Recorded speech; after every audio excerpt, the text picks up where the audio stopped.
저는 이 말씀을 설교해야 되겠다라고 결심한 건 우리 교회가 한국 교회를 끌고 가는 리더십이 생겼으면 좋겠고, 우리 교회 모든 평신도들이 리더십을 가진 사람이 한번 됐으면 좋겠다라는 마음으로 한번 설교하려고 합니다. 자, 한번 설교하겠습니다. 느헤미야는 페르시아라는 나라에, 성경에 파사라 그러는데 이 페르시아라는 나라에 포로로 끌려왔던, 그래서 그 파사라는 나라에서 페르시아라는 나라에서 포로로 끌려와서 생활하던 그런 사람이었어요. 근데 이 페르시아가 좋은 건 뭐냐면, 재능이 있는 사람은 어떤 사람이든 그 어떤 그런 공직자로 관직에 등용할 수 있는 그런 개방적인 생각을 가진 나라였어요. 그래서 느헤미야가 왕을 가장 가까이서 모시는 술 맡은 관원장이 됐죠. 그 당시에 그 최고의 관료가 누구였냐면 떡 맡은 관원과 술 맡은 관원이었어요. 우리나라로 말하면 기미상궁 뭐 이런 거죠. 먼저 먹어보고 왕이 먹고, 먼저 먹어보고 왕이 먹고. 김영태 수집사님들 집도 상한 거나 날짜 지난 건 먹어보고 애들 먹이죠. 그게 제일 고위 관료예요. 그래서 그 집의 권력은 김영태 안수 집사님한테 있는 거예요. 그런데 이 페르시아에서 술 맡은 고위 관료직을 가지고 있는 그 느헤미야가 굉장히 편안하게 살고 안정적으로 살았는데, 어느 날 내 고국에 갔다 온 사람의 이야기를 듣게 됐어요. 그리고 내 조국 이스라엘의 상황을 듣게 됐는데, 자, 지금 어떤 얘기를 들었냐? 1장 3절 다 같이 읽겠습니다. 시작. 그들이 내게 이르되 사로잡힘을 면하고 남아있는 자들이 그 지방 거기에서 큰 환난을 당하고 능욕을 받으며 예루살렘 성은 허물어지고 성문들은 불탔다 하니라. 아멘. 거기 보니까 내 어떤 사람이 이스라엘에 갔다 왔는데 그 이스라엘의 소식을 들었는데 어떤 일이 벌어졌다고요? 큰 환난을 당하고 능욕을 받으며 예루살렘 성은 허물어지고 성문들은 불탔다, 이런 말을 들은 거예요. 한마디로 말하면 굉장히 참담했고 굉장히 비참했어요. 그런 내 조국에, 내 고국에, 내 나라의 아픔을 들었어요. 그때 느헤미야가 어떤 반응을 했나? 4절 다 같이 읽겠습니다. 시작. 내가 이 말을 듣고 앉아서 울고 수일 동안 슬퍼하며 하늘의 하나님 앞에 금식하며 기도하여. 아멘. 내가 이 말을 듣고 뭐 했다고요? 앉아서 울고 수일 동안 슬퍼하며 하늘의 하나님 앞에 금식하며 기도하여. 사실 이번에 일이 굉장히 제가 사역이 많아서 금식이고 뭐고 안 하려고 그랬는데요, 이 말씀을 딱 읽으면서 가자라고 생각을 했어요.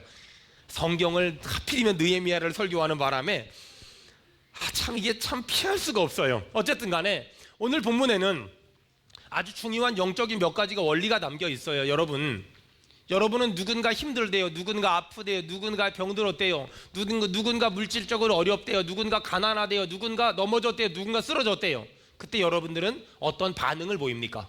지금 느헤미야는 내 나라, 내 조국, 내 고국의 이스라엘이 지금 3절에 보니까, 자, 환난을 당했대요, 능욕을 받았대요, 성이 허물어졌대요, 성문들은 불탔대요. 이 말을 듣자마자 느헤미야는 앉아서 울고 수일 동안 슬퍼하며 하늘의 하나님 앞에 금식을 했대요. 여러분, 어떤 문제를 만났을 때 어떤 사람들은 그래요. 어떤 문제를 만났을 때 막 어떤 사람은 막 앉아서 울면서 슬퍼하면서 금식하면서 기도하잖아요. 그러면 사람들은 그걸 잘한다고 말해요, 아니면은 그러면 안 된다고 말해요. 너무나 많은 사람들이 기도에 대해서 오해하는 것 중에 하나는 뭐냐면, 어떤 문제를 만났을 때 금식하며 철야하며 울며 기도하잖아요. 그러면 그것을 참 저 사람에게 기적이 일어나겠다, 저 사람에게 능력이 나타나겠다, 저 사람에게 치유의 은혜가 나타나겠다, 이렇게 보기보다 어떤 사람들은 지금이 기도할 때냐고, 지금이 앉아서 기도할 때냐고, 지금이 그런 거 할 때냐고, 지금이 한가하게 그런 거나 할 때냐고, 이렇게 말하는 사람들이 종종 굉장히 많더라는 거예요. 마치 어떤 문제를 만났을 때 울면서 기도하고 금식하고 철야하면 불쌍해 보이고 무능해 보이고 못나 보이고 연약해 보이는, 근데 그런 모습들처럼 사람들이 기도를 오해하는 사람들이 굉장히 많더라는 거예요. 요즘에는 성도들이 목사님을 찾아가면 이런 얘기 저런 얘기 힘든 얘기하면 목사님들이 참 사람들이 좋아서 잘 들어줘요. 근데 우리 어릴 적에는요, 무슨 힘든 일이 있어서 목사님 찾아가잖아요. 목사님 이렇게 힘들고요, 저렇게 힘들고요. 제가 어릴 적에 생각을 해보면 내 말을 끝까지 들어주는 목사님들을 만나본 적이 한 번도 없어요. 말을 딱 시작하면 중간에 잘라요. 기도해, 기도. 기도 안 해서 그래, 기도. 어저께 새벽 예배 안 나왔지? 그쵸, 윤민영 집사님? 그쵸? 고명란 집사님. 옛날 목사님들이 다 김종기 집사님. 그쵸? 김영찬 집사님. 그쵸? 옛날 목사님들은 전부 기승전 기도. 더 구체적으로 기승전 새벽 기도. 옛날 목사님들은 무슨 말을 하면 끝까지 절대로 안 들어주세요. 시작하면 기도 안 해서 그래요. 기도. 너 요즘에 기도 안 하더니 얼굴이 썩었어. 옛날 목사님들은 죄다 이렇게 늘 막 그랬어요. 제가 이렇게 보니까 연구하는 사람들한테, 학자들한테 어떤 걸 물어보면 연구합시다 그러고, 철학자들한테 물어보면 생각합시다 그러고, 목사님들한테 물어보면 기도합시다 그래요. 목사님 제가 이것 때문에 힘들고 이것 때문에 힘들고 알았어, 기도하면 돼. 기도. 목사님 제가 미칠 것만 같아, 기도해. 목사님 자식 때문에 기도해. 목사님 돈 때문에 기도해. 목사님 건강 때문에 기도해. 여러분, 근데 여러분들은 기도합시다, 또 기도하겠습니다 라는 말을 들으면 굉장히 이렇게 격려가 되고 위로가 되고 힘이 됩니까? 아니면 굉장히 무능해 보이고 못나 보입니까? 어떤 분이 저한테 이런 걸 요구하더라고요. 목사님, 지금 나라가 위태로운데 우리가 광화문을 가야 되는 거 아닙니까? 촛불을 현장에 가야 되는 거 아닙니까? 제가 물어봤어요. 그럼 저는 거기 가가지고 태극기를 들까요? 촛불을 들까요? 뭘 들어야 되나요? 제가 거기 가서 뭘 들어요? 역사적인 현장에 가봐야 되지 않습니까? 저는 역사적인 현장은 한 번도 안 들었고요, 안 가봤고요. 저는 촛불도 든 적이 없고, 저는 태극기도 든 적이 없고요. 저는요 그냥요 성경 들려요. 성경. 저는 성경 들 거예요. 성경. 저는 성경 들 거예요. 그리고 저는요 거기는 가본 적이 없지만은요 교회에 앉아서 다 이 나라 이 민족을 위해 기도하고요. 저는요 이 나라 이 민족을 하나님이 보살펴 주실 줄 믿습니다. 여러분, 기도한다는 말을 들으면 힘이 나고 위로가 되고 용기가 됩니까? 아니면 여러분에게 별 볼 일 없어 보입니까? 어떤 사람들은 목사님 제가 이런 일이 있고요, 이런 일이 있고 이런 일인데 힘들어 죽겠어요. 가만히 있어봐. 시장한테 전화해주고, 도지사한테 전화해주고, 군수한테 전화해주고, 높은 사람한테 전화해주면 목사님이 뭔가 도와주는 것 같고, 목사님이 뭔가 힘이 되어주는 것 같지만, 기도하겠습니다, 참 못나 보인다, 참 무능해 보인다, 참 힘없어 보인다. 여러분, 이렇게 느끼지 않습니까? 너무나 많은 사람들이 기도가 얼마나 대단한지, 기도가 얼마나 위대한지, 기도가 얼마나 엄청난지를 잊어버리고 놓치고 사는 사람들이 너무나 많아요. 어떤 사람 그래요. 목사님, 기도만 하면 답니까? 제가 뭐라 그러게요? 다다. 기도만 하면 제일입니까? 제일이야. 제일이에요. 기도는 믿지 않는 사람들 눈엔 아무것도 아닌 것 같지만, 여러분 정말 믿어지면 아멘 하세요. 기도하는 개인은 어리석지 않으며, 기도하는 성도는 무능하지 않으며, 기도하는 가정은 불행하지 않으며, 기도하는 사업은 불황을 타지 않으며, 기도하는 군대는 패하지 않으며, 기도하는 민족은 쇠하지 않으며, 기도하는 나라는 망하지 않습니다. 지금 어떤 사람이 이스라엘에 갔다 와서 이스라엘의 상황을 얘기했어요. 거기 환난을 당했고 능욕을 받았고 예루살렘 성은 허물어졌고 성문들은 불탔다. 이 말을 듣고 느헤미야가 뭐 했냐? 느헤미야가 4절에 보니까 울고 슬퍼하며 하늘의 하나님 앞에 금식하며 기도했다는 거예요.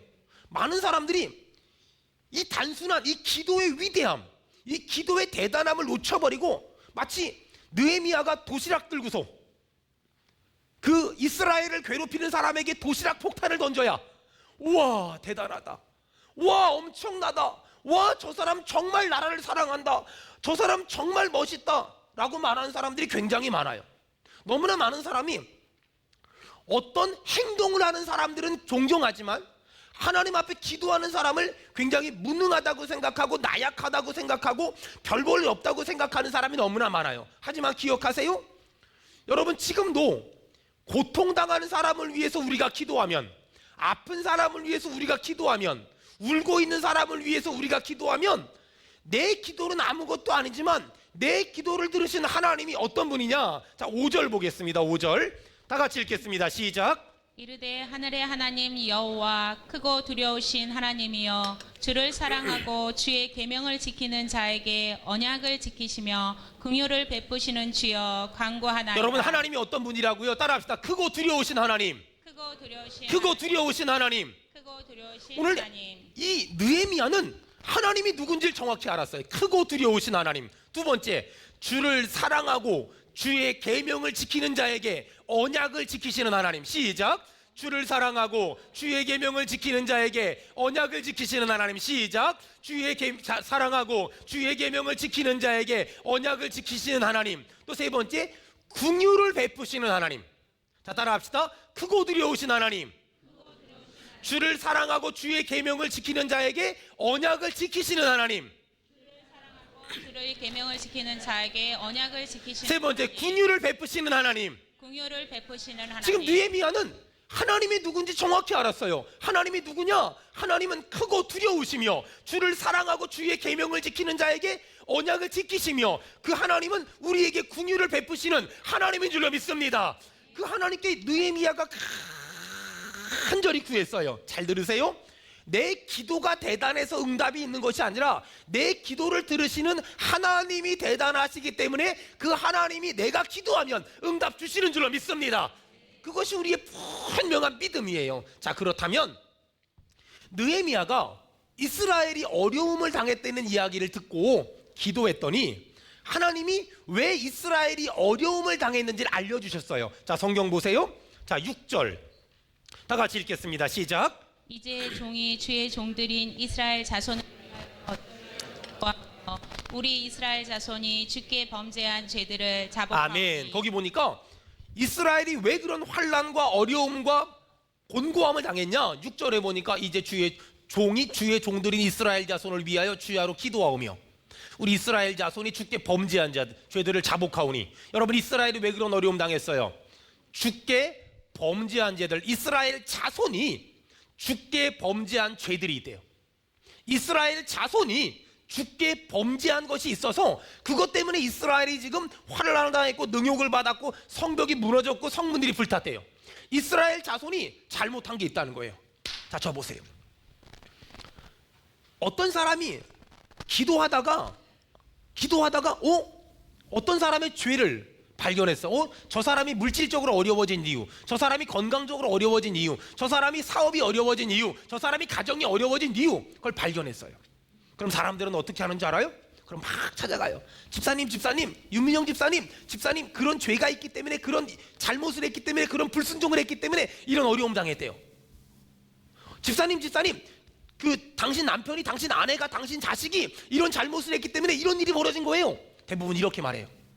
기도하다가 어떤 사람이 저렇게 힘들어진 원인을 내가 알면 막 찾아가서 얘기를 해주고 싶어 해요.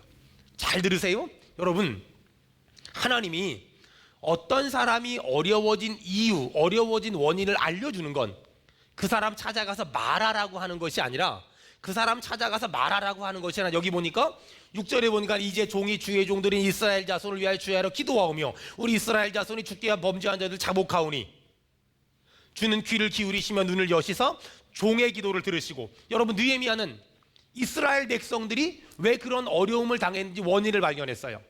이스라엘 자손들이 주께 범죄했대요. 알았어요. 뭐 했죠? 더 크게 뭐 했죠? 사람 찾아가서 얘기해 주지 않았어요.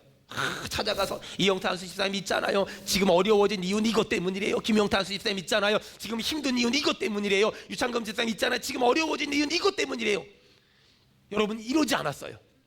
지금 느헤미야는 이스라엘 백성들이 어려워진 원인을 깨닫고 뭐 했냐면 기도했어요. 기도.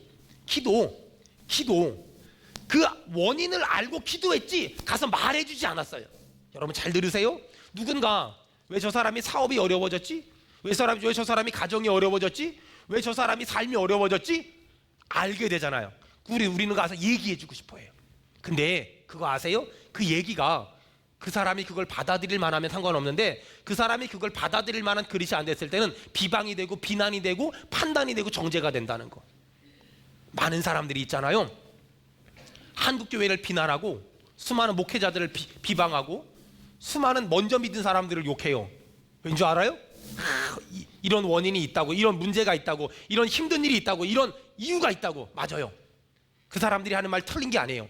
하지만 하나님이 그런 원인을 알려주시고 하나님이 그런 이유를 알려주신 건 말하라고 알려준 게 아니에요. 기도하라고. 하나님이 기도하라고 그 원인을 알려주시고 그 이유를 알려주시고 그런 것들을 알려주신 거예요.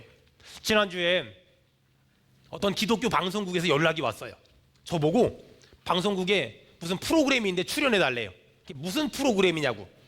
그랬더니 21세기 한국교회를 위한 어떤 그런 토론 프로그램이에요.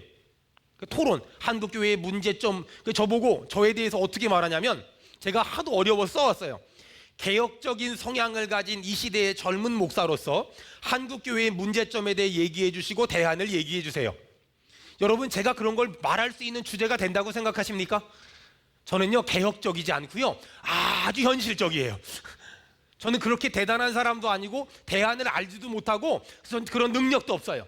제가 그분한테 이런 얘기는 했어요. 전 그런 사람이 아니라고. 그리고 한국교회의 아픔은요, 한국교회는 전부 형제잖아요. 가족이잖아요. 우리가 전부 형제고 전부 다 가족인데, 보세요, 정상적인 아빠라면 자식이 잘못하잖아요. 그러면 내가 야단치고 내가 혼내도 딴 데 가서 얘기 안 해요. 이게 정상적인 아빠예요.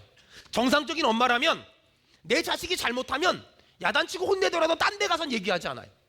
여러분, 정상적인 남편이라면 내 아내가 뭘 잘못해도 집에서 싸울지 몰라도 밖에 나가서 내 아내를 욕하지 않아요. 정상적인 아내라면 내 남편을 집안에서 싸우더라도 밖에 나가서 절대 얘기하지 않아요. 여러분, 전 그게 정상이라고 생각해요. 전 교회도 마찬가지예요. 교회가 정상적이라면 교회 안에서 갈등하고 분열하고 다툴 수 있지만 밖에 나가서는 함부로 얘기하면 안 돼요. 밖에 나가서는 함부로 욕하거나 비난하거나 정죄해서는 안 돼요. 근데 안타까운 건 이 시대는 어딘가에 가서 한국교회는 이게 문제입니다, 한국교회는 이게 문제입니다, 한국교회는 이게 문제입니다, 이렇게 말해야 지성인이고 생각이 있는 사람이고 의식이 있는 사람이라고 착각해요. 아니에요. 하나님이 그런 걸 보여주신 건 우리한테 기도하라고 보여주신 것이지 내가 말하라고 보여주신 게 아님을 저는 믿습니다. 우리 교회가 죄짓지 말아야 돼요. 여러분들이 죄짓지 말아야 돼요. 하나님이 그런 걸 보여주시고 알려주신 건 기도하라고. 정말 이 나라 이 민족을 위하여, 한국교회를 위하여 기도하라고. 저한테 어떤 메일이 하나 왔어요. 자기 자신을 가나안 신자라고 소개했어요. 여러분, 가나안 신자가 뭔지 아세요? 거꾸로 하면 이거예요. 안 나가 신자. 가나안 안 나가. 저한테 메일이 왔어요. 이렇게 써 있었어요. 요점 정리하면, 목사님, 성도 입장에서 교회에 와서 은혜는 못 받아도 괜찮으니 시험만 안 들었으면 좋겠습니다. 지금 제가 다니는 교회는 갈 때마다 시험이 듭니다. 교회를 나가기 싫다는 거예요. 방송으로 제 설교를 꾸준히 보고 있다는 거예요. 주일날 아침에 어떤 아들이 어머니한테 이렇게 물어봤대요. 어머니, 나 오늘 교회 가기 싫다고. 왜 그러냐고. 아침에 일어나기도 힘들고, 요즘 들어 대표 기도하는 사람의 기도도 너무 길고, 오늘 대표 기도 아주 굿잡. 찬양대 찬양은 왜 그렇게 화음도 안 맞고, 교인들은 왜 그렇게 마음도 안 맞고, 회의만 하면 5시간씩 하고, 도무지 교회 가기 싫다고. 그랬더니 어머니가 아들한테, 그래도 아들아, 교회는 가야 된다. 왜냐하면 하나님이 주일은 주님의 날이니 가야 되지 않겠니? 그리고 하나님이 예배하는 걸 기뻐하니 가야 되지 않겠니? 그리고 가장 중요한 건 네가 담임 목사니 가야 되지 않겠니? 담임 목사도 가끔은 누가 만들어낸 말인 것 같은데, 근데 있을 수 있는 일이라고 저는 생각이 들어요. 교회의 연약함 때문에 교회의 불만을 가지고 교회를 떠나는 사람들이 굉장히 많아요. 여러분, 교회를 옮길 수는 있어요. 하지만 교회를 떠나는 건 굉장한 문제예요. 교회를 옮길 수는 있어요. 하지만 교회를 떠나는 건, 이건 굉장히 어려운 문제예요. 근데 안타까운 건 지금 교회를 떠나는 것들이 한국교회 안엔 사회적 현상으로 자리 잡고 있다는 거예요. 그들은 집에서 혹은 카페에서 혼자 혹은 가족들과 예배를 드려요. 성경도 읽고 큐티도 하고 찬송도 불러요. 유튜브나 설교 동영상으로 설교를 들어요. 헌금은 계좌이체 시켜요. 그러면서 아주 편하다는 거예요. 너무너무 행복하다는 거예요. 상처를 받을 일도 없다는 거예요. 무슨 사역에 대한 부담감도 없다는 거예요. 여러분, 지금 한국교회에서 일어나는 이런 가슴 아픈 현실들을 우리가 진지하게 고민하고 진지하게 묵상해야 돼요. 여러분, 기억나세요? 우리 어릴 적에는요, 교회를 등록한다는 건 천국의 생명책에 내 이름이 기록되는 것처럼 기뻐했어요. 근데 어느 순간부터 교회를 등록한다는 걸 마치 어떤 그런 무거운 짐을 지는 것 같이 오해하는 사람들이 점점 늘어나고 있다는 거예요.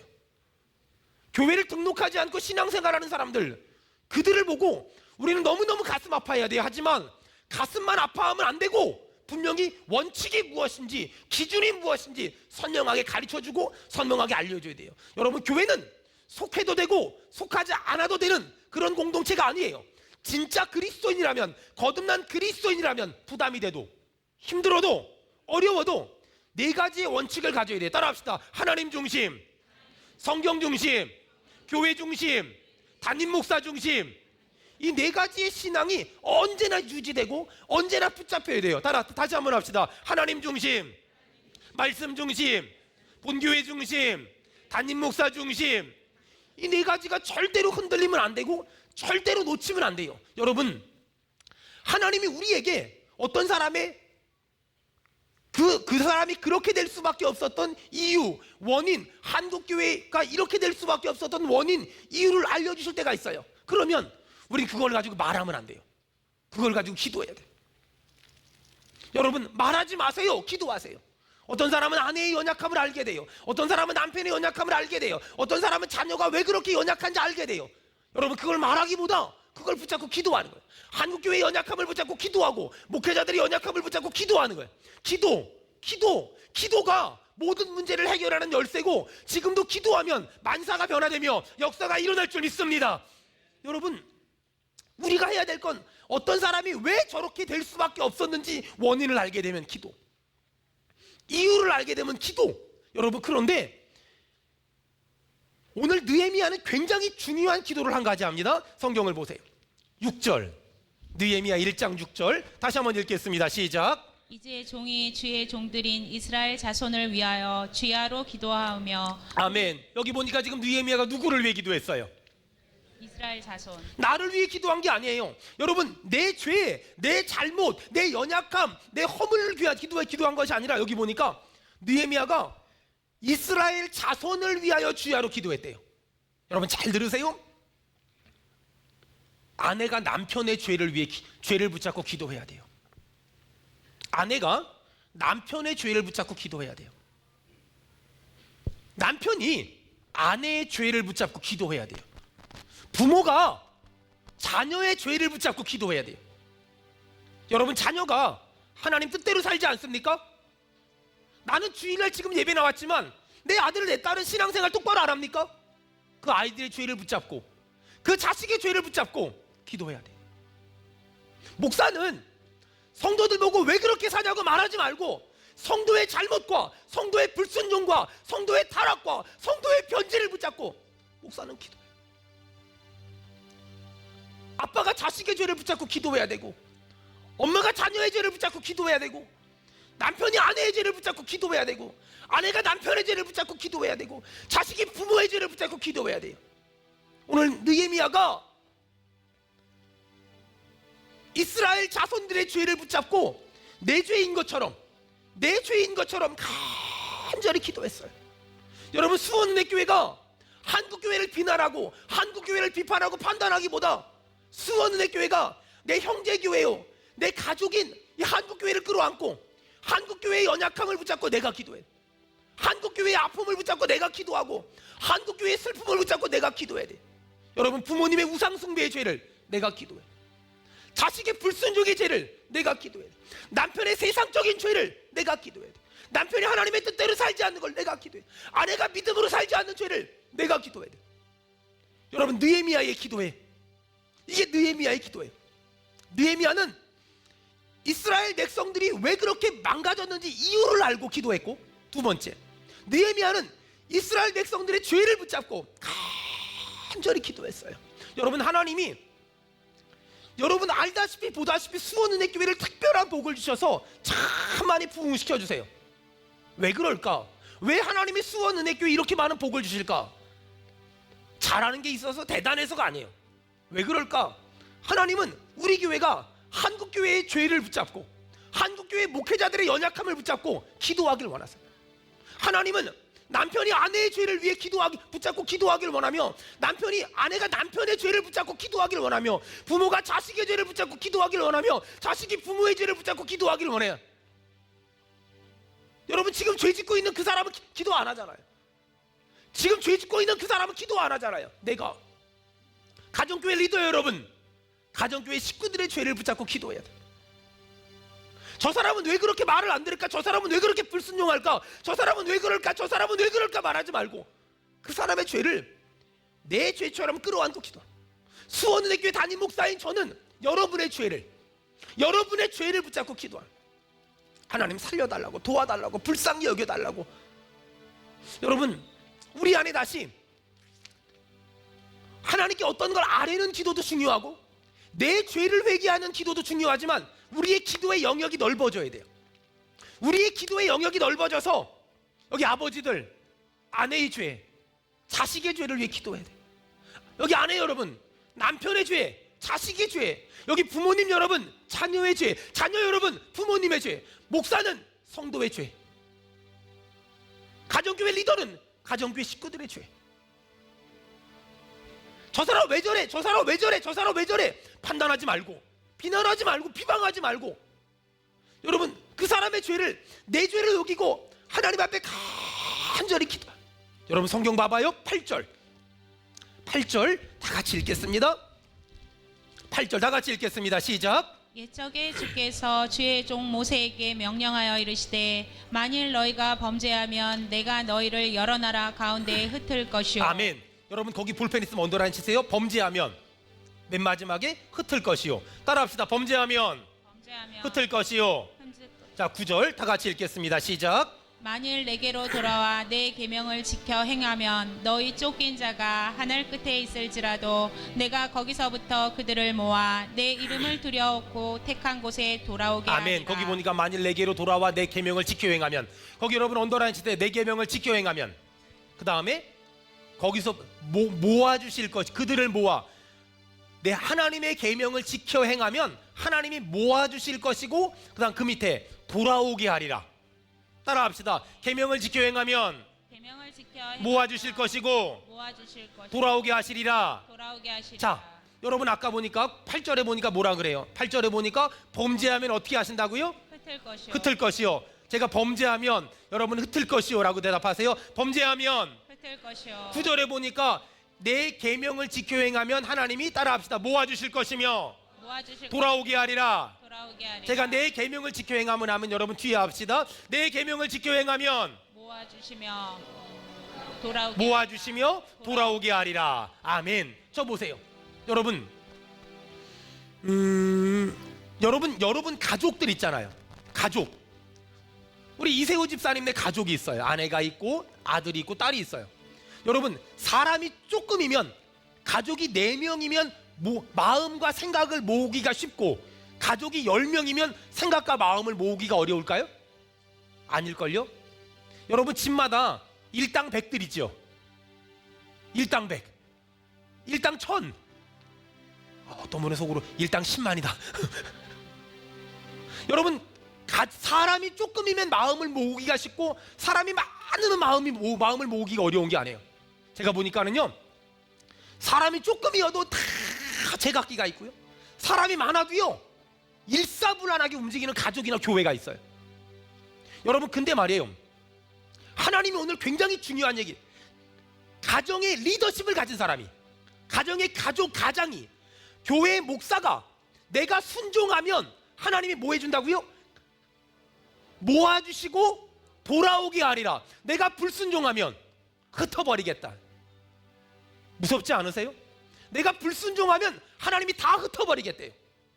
사람도, 돈도, 일거리도, 일감도, 주변에 있는 사람도 다 흩어버리겠대요. 내가 불순종하면 흩어버릴 것이며, 내가 순종하면 모아주실 것이며 돌아오게 하리라. 이 복이 있길 축원합니다. 여러분 이 성경에 오늘 중요하게 나오잖아요. 순종하면 모아주실 것이고 불순종하면 흩어버리리라. 여러분 그럼 이제 목사잖아요. 수원은혜교회가 부흥하는 비결 뭘까요? 누가 맞아요. 목사님이 당당하게 얘기해도 제가 절대로요 나가라 그러지 않아요. 걱정하지 마. 여러분 저한테 얘기해 주세요. 여러분 수원은혜교회가 부흥하려면 어떻게 해야 될까요? 정확히 담임 목사님이라 그래요. 남기동 목사님이라 그러면 안 돼요. 다시 담임 목사님이 순종하면 수원은혜교회 부흥합니다. 여러분 수원은혜교회가 부흥하려면 어떻게 해야 될까요? 맞아요. 담임 목사가 순종하면 수원은혜교회 그러니까 막 설교 잘하고 뭐 목회를 잘하고 찬양을 잘하고 기도를 잘하고 뭐 전도를 잘하고 아무 소용없어요. 이런다고 교회가 부흥하는 게 아니에요. 이런다고 교회가 잘 되는 게 아니에요. 뭐 하면 되는 줄 아세요? 제가 수원은혜교회 담임 목사가 하나님 말씀에 순종하면 하나님이 뭐 한다고요? 모아주시며 돌아오게 한대요. 자, 그러면 가정으로 봅시다. 여러분의 가정에 가족이 아들이 딸이 다 모아져 막 집 나갔던 애들이 막 돌아와. 이러려면 어떻게 해야 돼요? 누가 순종해야 돼요? 속으로 또 우리 마누라가 이러면 안 되고요. 내가 순종하면 가족이 전부 남편과 아내가 마음이 모아지고 아들과 딸이 마음이 모아지고 부모와 자식이 마음이 모아지고 주께로 돌아올 줄 믿습니다. 뭐하면? 내가 순종하면. 여러분 굉장히 중요한, 여러분 그렇다면 질문해야 돼요. 여러분에게 어떤 불순종이 아직 남아 있습니까? 불순종하면 흩어버린대요. 근데 왜? 여러분 저는 불순종하고 싶을 때가 있는데요, 안 해요. 왜냐면 전 알아요. 이게 딱 불순종하잖아요, 하나님이 흩어버리세요. 이상하게 내가 조금이라도 불순종하면 이렇게 사역을 하다 보면 우리 남기동 목사님이 나랑 마음이 안 맞는 게 느껴져. 제가 딱 불순종하면 제가 딱 알아요. 우리 김용수 집사님이 저랑 마음이 안 맞는 게 느껴져. 근데 제가 하나님 말씀에 순종하니까 저랑 우리 김용태 한수 집사님이 이용태 한수 집사님 마음이 하나로 모아지는 게 느껴져. 순종하면 모아주시고 불순종하면 흩어버리신대요. 옆 사람 보고 물어보세요. 이래도 순종 안 할 거냐고. 시작. 아니 이래도 순종을 안 하면 그 사람 어떡하겠어요? 이게 다 죽자는 거잖아요. 이래도 순종을 안 하면 이게 죽자는 거잖아요. 이게요. 여러분 이래도 순종을 안 하면, 이래도 내 마음대로 살고 내 뜻대로 살고, 이래도 불순종하고, 이래도 자기 마음대로 살고, 이래도 자기 멋대로 살면 다 죽자는 거잖아요. 목사가 순종 안 하면 교회가 막 흩어진다니까요. 여러분 지금 이만큼 하나님한테 복 받았잖아요. 제가 순종했기 때문이고요. 사실 더 많이 복 받을 수 있었는데요, 요만큼밖에 안 된 것도 제가 불순종하기 있어서 그래요. 여러분 제가 잘못했습니다. 앞으로 더 순종할 테니까 여러분의 가정과 직장과 사업에 복이 있길 축원합니다. 제가 순종하면 성도들한테 복 준대요. 여러분 그러니 목사가 얼마나 짓눌리겠어. 어느 날 어떤 사람한테 전화가 와서 목사님 제가요 사업적으로 너무 힘들어요. 전화를 받잖아요. 그럼 제가 무슨 생각하는 줄 아세요? 저 사람 왜 저렇게 일을 똑바로 못해? 이게 아니라 내가 불순종한 게 뭐지? 내가 불순종했으니까 저 사람이 어렵지. 그렇다고 여러분 반대로 뭐가 안 되면 그 목사님 탓이라고 말하는 건 아니야. 그냥 내 생각에 아니 그렇잖아요. 내 생각에 그렇다는 거지. 여러분이 그래 목사님이 요즘에 기도하라고 똑바로 안 사니까 내가 되는 일이 하나도 없어, 이게 이러면 안 되는 거예요. 그냥 내가 그렇게 생각하. 내가 그렇게 생각한. 여러분 가정마다 마찬가지예요. 여기 아버지를 잘 들어보세요. 가족들이 마음이 하나로 안 모아지거든 불순종한 걸 찾아내. 그렇다고 또 아내가 또 당신 봐봐 똑바로 안 하니까 우리 집안이 이 모양 있고 이러면 안 되고, 내 생각에 내가 그렇게 해야 된다는 거예요. 아내도 마찬가지예요. 가족들이 마음이 안 모아지면 내가 불순종한 게 뭐지? 그걸 자꾸 찾아내요. 보세요. 교회에선 담임 목사가 순종하면 하나님이 교회에 복을 주시고요, 가정에선 아버지가 부모님들이 순종하면 자녀들에게 복을 주시고요, 직장에서는 사장님이 순종하면 직원들에게 사업에 복 주실 줄 믿습니다. 여러분 순종하면 하나님 모아주시고 돌아오게 하신대요. 불순종하면 흩어버리겠대요. 여러분 우리 여기서 순종에 대해 한번 정말 정확히 한번 짚고 넘어갑시다. 여러분 저는요 여러분들 앞에서 이렇게 설교하잖아요. 사실 지금 이 모습은요 정확히 말해서 제 모습이 아니에요. 여러분 진짜 제 모습이 뭔지 아세요? 저 혼자 있을 때 제가 뭐 하나, 나 혼자 있을 때 내가 하는 일, 그게 저예요. 나 혼자 있을 때 내가 하는 일. 아니 제가 여러분 앞에 있을 때 교회에서 욕을 하겠어요? 싸우길 하겠어요? 소리를 지르겠어요? 못된 짓을 하겠어요? 돈을 훔치겠어요? 남을 때리겠어요? 저는요 제가 봐도요 남들 앞에서는 정말 잘해요. 근데 문제는요 저 혼자 있을 때 제 모습은 지금 이 모습은 아닐 때가 많아요.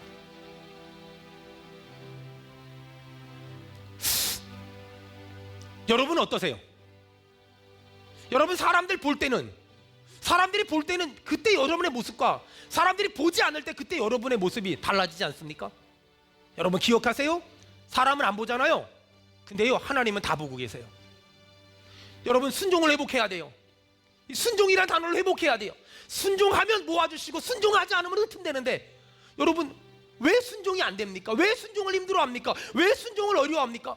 순종하면 모아주시고 순종하지 않으면 흩어버린다는데, 여러분 느헤미야가 순종하잖아요. 어느 날 그리고 하나님께 기도하잖아요. 아닥사스다 왕이 물자 주지요, 시간 주지요, 사람 주면서 예루살렘 성벽 재건하고 오래요. 순종했더니 하나님이 모아주시고 돌아오게 하시는 거예요. 순종했더니, 불순종했더니 흩어버리시는 거예요. 여러분 불순종해서 가족이 흩어지고 가족의 생각이 흩어지고 여러분의 사업이 흩어지는 것이 아니라, 순종함으로 여러분 사업의 복을 받길 바라며 가정의 복을 받길 바라며 목회 사역의 복을 받기를 주의 이름으로 축원합니다.